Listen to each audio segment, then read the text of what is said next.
in this day and age, there are tons of different barrel-aged stout collaborations, and this one right here is no different. This right here is the Blackberry Farms Oxheart Imperial Stout collaboration with Bardstown, and this is the Wright Pour.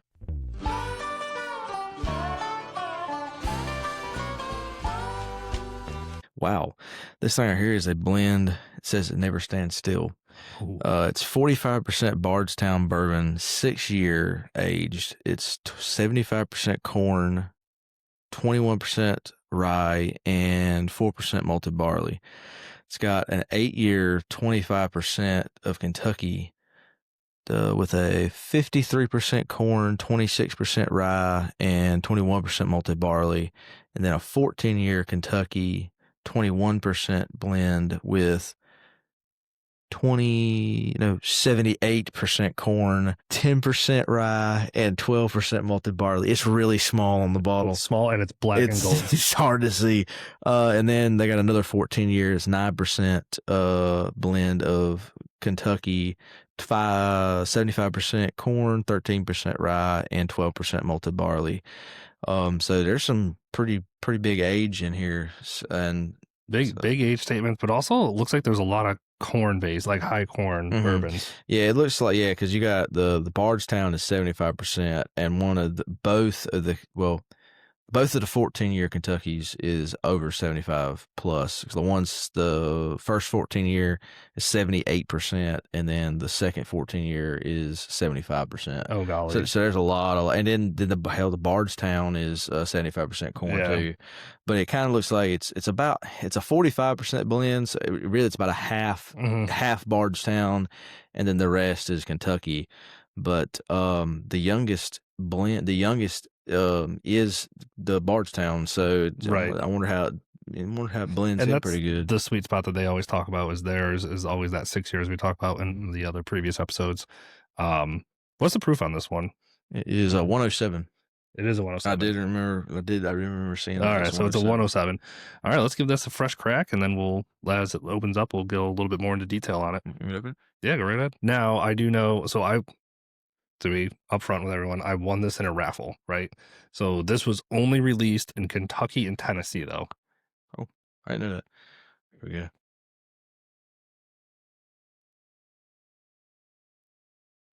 Mercy. That was a good pop. You had to put some effort in that. Yeah. Oh my goodness. Thank you for not spilling that on the mic. Yeah, well, no, I was worried about that because it's like it's pulling freaking concrete. I can already smell it. Oh, that's gonna be good. Smells like Blackberry Crown, right? I do smell blackberry, right? All right, so I'm just gonna go off the Bardstown website here just for some information as he pours this. So Blackberry Farms is a brewery out in Tennessee. So as it reads here on the website specifically, Blackberry Farm is a premier destination combining world-class hospitality, culinary, and brewery operations similar to Bardstown's own trailblazing approach to bourbon. A true collaboration, Blackberry Farm Brewery and Bardstown have collaborated on a custom blend of 6 to 14-year bourbon, as we just told you, all the mash bills as well. Finished in their signature Oxheart Stout barrels for 17 months. Now, Oxheart is an Imperial Stout coming in at like 10%. So they aged the Stout in the barrels and then sent them over to Bardstown, where Bardstown aged them for over a year and that. So I'm expecting some really good Stout, rich flavors, which I'm looking forward to because I'm actually on a huge kind of stout kick right now. So this limited release only had 10 barrels. Damn. Yeah. So this is going to be a one-off for me. Yep, the same, because I don't know where else I could have gotten this. And this is 100% Kentucky bourbon, as we read from the side of the bottle there. So, 17 months in a stout barrel. I'm expecting some really rich, decadent flavors that really lean into that like oakiness and that dark chocolates and stuff like that we like. 107 proof. Yeah, nothing else on the front here. Now before we dive into it, and you haven't nosed it, I've nosed it. Before you even nose it, before you nose it. Okay. Going off of the notes and what you've read and what you read off, what are you expecting? Other than, I know you kind of mentioned what you think you're expecting, but what are you like really when you hone into it? What are you wanting to get out of it? So, being that this is a majority corn mash bills, right? I'm expecting like a nice bit of graininess, like a craft grain or craft funk in a way, Which and you then, love. which I'm all for. And I'm expecting like a nice dark chocolate or coffee or something like that because that stout is just has those chocolatey rich flavors. And since they aged it for so long in those barrels, I'm expecting to get that chocolatiness as well. Okay, so chocolatey, rich, and dark. Yep. So And let's that's be honest, that's a pretty that's dark. Now here, do you think that it's going to get that depth and kind of? Do you think the darkness is coming primarily from the actual bourbon itself, or from the stout itself? Because it did stay in there a really long time. So I'm just wondering. 'Cause this is the longest one that we've had, like a stout finish that's been in there. This is the longest that I've ever had one. So I'm looking forward to. I think the chocolatey or the coffee or whatever those darker flavors are going to be are going to come from that stout barrel. I think that's like 17 months is such a long time in a stout barrel, and for good reason. Yeah, which I'm wondering, are they gonna? Which I'm wondering before I even try it, is that going to? Is it dissipated more, or it made it richer? I think it's going to make it a little richer. That's what I'm thinking. Okay. Yeah. Okay. I'm hoping. So let's. Now I want to nose it. I'm not letting this sit for 14 minutes. No, you got to add it all up. Oh God! So all right, I'll be back in an hour. See you later.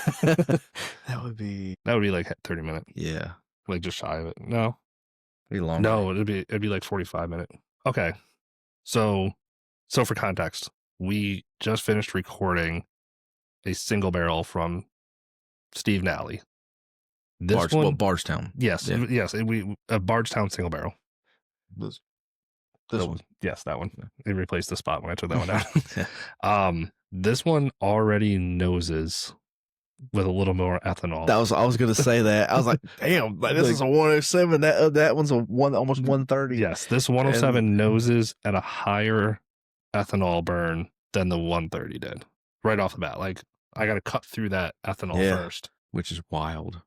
Right, I was not expecting that. Okay, all right. Oh yeah, I'm getting like cut through the ethanol. I'm getting like cornbread. Figure out what I'm getting because I'm getting just sweet. I can see that sweetness. Okay, I'm getting like a honey cornbread. I'm getting a kind of a dark chocolate. That's coming in on the back end for me. Which your nose is always 10 times better than mine is. And my nose is a little stuffy right now too. That thing nose is hotter. It does. Than that other one. It's a hot nose. But like once you cut, like the other one I didn't have to swirl. This one I have to swirl. And after the swirl and the ethanol gets cut down, it's like sweet honey, cornbread, and like chocolate. I'm not getting like that toffee or that roasted coffee notes. Seriously, I'm getting the corn now that you're talking about. Kind of the cornbread. Yeah. I get what you're saying. And I'm definitely getting that, like, the stout is bringing out a chocolate and not a coffee note. Well, enough of the nosing because the ethanol is... It's still there. It's still there. Enough of the nosing. Let's give this a try. Oh, yeah. You go swat. I know the camera's not going to pick this up, but, like, can it? No, definitely not. The legs, the oily, the richness. That mouthfeel. Velvety. Okay. Right off the bat, though, not as good as that single barrel. Close. It burns more than me. Yeah, no. It's not as good as a single barrel, but we can't look at it like that. They're two different things. But you were 100% right on the. You can definitely taste the stout. Like I thought it'd be more dissipated. Like I just because you never know. Damn. That's more of a. I've never seen one before that's actually tastes more of a stout than it does a bourbon. Like that one tastes more of a stout than it does a bourbon. That 17 months made a huge impact on this, but in a good way. It's not overpowering, but it's like there's been other stout barrels that I've tried or stout barrels aged. It has the aftertaste of a stout too. See, for me, it's like on that multi corn, that like grainy craft funk I like is what I'm getting on the back end. I'm getting that now. It's funny you said that, but now like, I get that on the nose. Yeah, that funk you're talking about. Like there's been plenty of other stout barrel aged bourbons that has a hint of it. Like you're like, okay, I can see how you get the notes from it. This one is like clearly been aged in a stout barrel. It has that flavor, but it also has the bourbon flavors. I think it's got that balance. God, that velvety mouthfeel, that oiliness. Does it say it's uncut, unfiltered? Ooh. I mean, it doesn't say that it's uncut, unfiltered, but there's no way it's not with how rich that is. Yeah, that's got too much oils in it. That's, I mean, geez Christ, it just sits on the glass. Doesn't even run down, it sits. yeah, like cakes it over. And then It- now it's starting to run. So, Right. like, It's like, that's a good like 5-second delay. it really is. Like, I wish y'all could see this on the camera. It is, Well, here, look, that's from where I took my sip a minute ago. It ain't moved. yeah, it's just chilling. Yeah, there's no way that can't be cut. Mm. That honey is coming through. I think, okay, for me, what I'm getting on the nose is alarmingly, in a good way, similar to what I'm getting on the palate. I'm getting the chocolate. The only, obviously, once you get the mouthfeel, that rich, velvety oiliness. But I'm getting the chocolate. I'm getting the corn. I'm like, or that maltiness, that graininess, that craft funk that I like. I'm getting all that, but I'm also getting it on the nose. I think this is one of the few. They do line up pretty good. Yeah.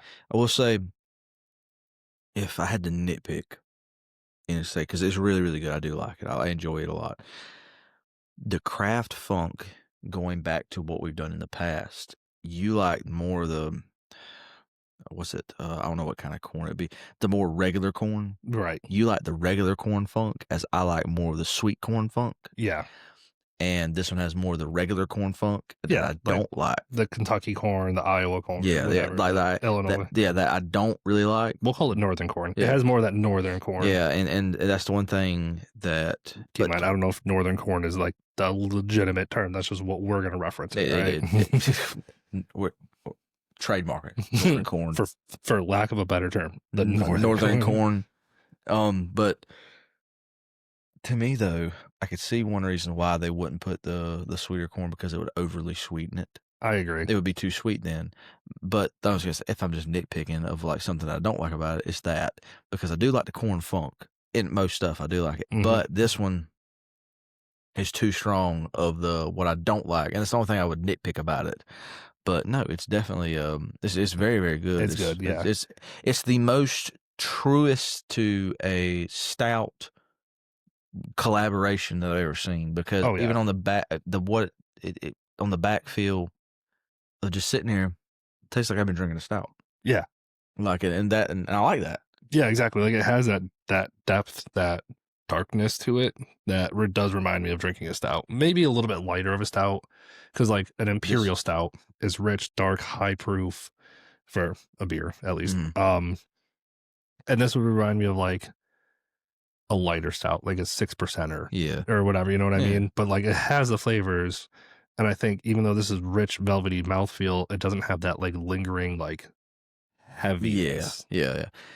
I know one thing. This would be really, really good when it gets really cold outside. Oh, I know. Oh, that's gonna be sitting by the fire. We're gonna have to have that out around the fire. Yeah, sitting around by the fire. Yeah. Since there's not many, there's a handful of them, collabs and stuff like that of this. For the people, anybody that's watching that has made it this far, what is, if you have had a stout blend, what is something that you like? Because this is a kind of a rare bottle. It is. It's a very, very rare bottle. So have you had this one, or what is one that you've had before that you liked or you didn't like? Just what's your opinions of what you think of these kind of collaborations, and would you want more of them, and what'd you like and what you didn't like? Right. Yeah, I'm definitely curious to know. Because speaking too, we like it. We like stouts and we like bourbon. So speaking of rare bottle, we know that these collaborations from Bardstown come with a hefty price tag. Would you pay the price tag for this one? What was it? It's like $160. And that, I mean, in all fairness, that's every collaboration they do. Like the new cognac one they released, like all of their collaboration series are all in the 150 to 170 mark, depending on where you are. I think actually MSRP is technically 160 Really? Yeah. I'd have to try more of it to really see if I fell in love with it. On first try though, because like I say, I am like on a kind of a stout kick right now. Yeah. I'd pay 120 for it. I don't really know how I could justify 160 to my wife. Fair. Because she doesn't like stouts. And that's why I'm glad I won this one because I don't know if I would. I always struggle buying their collaboration series, and that's why I also don't have any other ones. Yeah. Now I will say, true transparency for what we discussed on the last podcast that we did Bardstown. Mm-hmm. For the $80 single barrel, Oh yeah, no, I'd pay 120 for the $80 single barrel. That's fair. You know what I mean? So I would pick that one over this one. But if we're going on in terms of, is this the best stout blend that I've ever had? Yes. $160. It's very, very high for this particular bottle thus far. It's very, very good. Best we've ever had. $160 is a lot of money though. Now, maybe drink it down a little bit more and see how it opens up more. Yes, it's pretty good. But like I said, like the 80 to 120 mark, I could justify that. But to me, I don't see past that. It's just it's overpriced itself. Yeah, I think if anyone from from Bardstown. Sorry, when I was walking around Bardstown, there was people walking around in Green River shirts, like employees. So like I have that core memory at this point. Anyone from Bardstown is watching this, if it manages to get to you, can you please tell me why your collaborations are so expensive? Because we would buy more of them. It's just honestly because we've ran into so many, even in North Carolina, where they are MSRP, and it's like there's another one. I can't remember what it was, but I have the Goose Island. I wanted the Goose. Yeah, that one. I wanted that one so dang bad, and then you were like, you found it, and you were like, oh, it's like 140 or 1. Yeah, and that's no. just and really 140 is hard to gamble on. Yeah, and especially in this, I mean, like, and we're not ones to like shit. We buy a lot of bottles, but 140. I'm not afraid to spend the money on something that's worth it. This one, I think, is worth over 100, but I don't think it's worth MSRP. Like I said, that makes sense. Yes, the max. Well, and that's and we have spoken about that before. Maybe not on a podcast, but just I know his opinion, and we kind of we're on the same page when it comes to this, as well as other people that we are friends with that do this. And Bardstown has kind of outpriced themselves when it comes to this kind of thing, because to me, now of course it sells out, and they yeah. When you say outpriced, it outprices for the people that we know. There's obviously there's people out there that spend the money, like they see the collaboration, they're like $160, cool, whatever, and that's fine. You do what you want with your money. I do not care. That is 100% your prerogative. I just cannot justify that, and I think for our friend group and what us in our area are looking for, it's hard to justify that higher price, even when you try it. Like if I gave someone this and they say, oh, I know where I can get this bottle, or like I can go to Tennessee tomorrow and get it, I'd be like, I don't know if it's really worth it. Yeah, and that's just delicious. True. Yeah, and it's good. It's very, very good. Like this is an 8 out of 10 pour for me. Yeah, like solid 8 out of 10 pour. And the thing that's really, the only thing that's pulling it down is the price point, and it really is the price point, and that kind of goes into going into this before we had even looked into. Actually, because I have the page still up, but MSRP of 160 exactly. So I was right. Damn. And that's where it is hard to justify. Yeah, because then also too, you gotta think you find it on secondary, the damn thing's $200 something. Oh, easy. Easy. And it just it doesn't do it for me. That's why I'm glad I won in a raffle. When I won this in a raffle, I had a chance to get like a Stag and like a handful of other like for lack of a better term, achievable bottles, right? But I was like, this one I know is super rare, super limited, and it's just, you know me, uniqueness. I saw that one in the raffle and I was like, that's the one I want because it's unique. It's different. It's gonna be interesting. And it is. It is interesting. It's fun. I really like it. Yes. I am also glad I did not pay for it. Well, MSRP. I did not pay MSRP for it. I paid like $30 in a raffle for like 2 tickets or something like that. Yeah, no, it's very, very good. I'm glad you were able to get it. I'm glad we were able to try it. Yeah. But from what we've also, like, before even going into it, we had other things and stuff like that from them. And to me, like I said, I think they just kind of they make good stuff, but even their high quality stuff, it's a little bit too Yeah, high. exactly. And I don't disagree. I mean, for context, right? This one right here, I don't love it. I can't wait for it to open up more. I think it's got a lot of potential. I don't see myself trying to find it because at this point it's going to be on secondary. I don't see myself trying to source this one. Mm-hmm. But the Mizunara 375 was $100. So 375 for 100, 160 for 750. I would try to source that one again in a heartbeat. And we still have to do the review on that one. Obviously, I opened it because I was way too impatient. Worth it, by the way. But the point is like that one is more justifiable even for a small bottle versus one of these collaborations. Mm-hmm. And I think that's what that comes down to. Mm-hmm. But definitely, yeah. So, like I said, if you've had any ones that you've liked and you didn't like, what did you like about them? What did you not like about them? And just let us know. And if it's stuff that's readily available or not particularly, if we can find something, let us know because we've enjoyed this one. But Yep. going off of what we have said and kind of been very honest about it. If you do have one that you do like, that you think is just, you can justify the price. Why do you justify the price? And let us know if we can get it because we'll be happy to.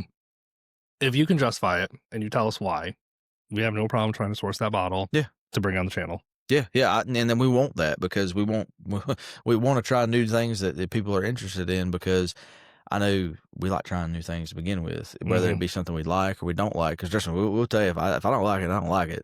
You don't. Yeah. But so what would you think? We haven't done that in a while. So what would you think in terms of overall the nose, the price, the what you're getting on the palate? What would you rank the bottle? Okay, I'm going to rank this lower single-handedly, 100% single-handedly based on price. Mm-hmm. It's a 6.75 out of 10. Damn. Because taste, aroma, velvety, rich viscosity, mouthfeel, all of that is like 8.5 for me. And it's like, damn, paying the 160 plus tax. Mm-hmm. I just can't. I was thinking off the top of my head 7, but the way you broke it down is honestly because, and then going off of also going back and actually remembering the kind of corny funk that I didn't like. Mm-hmm. I can agree with that because I would put it at probably about a 7 out of 10. 7 out of 10 to 6 out of 10. Well, because you can't really find it, and I do like the stout, flavor Stout off of is it. rich. It's there. So I do like that, and the aftertaste and stuff like that brings it back to me. So I'll give them a 7 out of 10. Mm-hmm. The price, and if it being harder to find, I can see where that could be justified. What's the air quotes of justified? The big old air quotes. But yeah, no, definitely it's I'd rank it a 7 out of 10. Yeah, like I said, if you take the price away, it's 8.5 for me. Like it has everything I'm looking for with the craft funk. It has that stout flavors that are prominent, not overpowering, but prominent. Mm-hmm. They're there, they're known, and I love that. Like the pour is outstanding. It's definitely one of the better Bardstown that I've had for the high end series. But once you get to the price, it's like, why do you have to be like so expensive? And that's the only problem. That's literally the only problem. Now, I'm sure the price is justifiable the way they're pricing it because of how they source it or something like that. Like there's got to be stuff behind the scenes that makes that price justifiable, and where they say, hey, for us to make a profit, it has to be this. I don't know what that is. I'm not in the industry. I don't know, and that's fine. But if they could lower the price, even by like $30, I'd be more willing. You know what I mean? Yeah. So yeah, and that's kind of the way I kind of ranked it was for pricing. Typically, I lose 2 points, and then because of the kind of said the corny funk that I don't like. Yeah. I mean, in truth, and then I end up with a 7. Yeah. Right. So, but yeah, no. So we do. Now, would you consider it a Wright Pour? I would. Would you? You know I would. Yeah, it's that craft. I would too. Like I would consider it a Wright Pour, but it's now we've voiced our opinions and stuff like that of the reason for. If you run across this and you if you want something that's very unique, and it is a talking point of your shelf. Yeah. Now, I don't know if the camera will pick it up either. The back of this right here has the Oxheart logo. So it literally has the heart with a dagger through it. It's got the cool logo to match. Yeah, it's cool. And you can see it through the front of the bottle here when it's on the shelf. So like when you talk about talking point, it has those. Oh wait, look at that. You know what I mean? Yeah. Now it's definitely a bottle that is, like I said, a talking point of your shelf, because you can bring people that from the craft beer world, that like Cole loves that craft stuff, and Skeeter loves that craft stuff.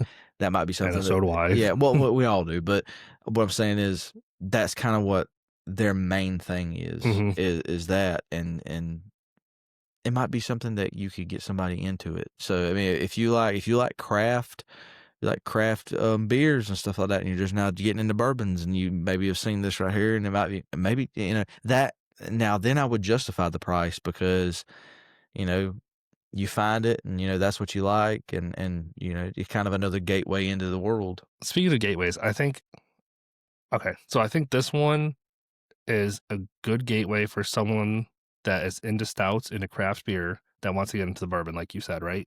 I also think it's good for someone that likes your very typical bourbons or whiskeys and wants to go more towards the craft side, because I think the balance of that craft funk with the stout is a really good, easy balance to like dip your toes into. I can see that. Yeah, because like I said, it's not overly powered.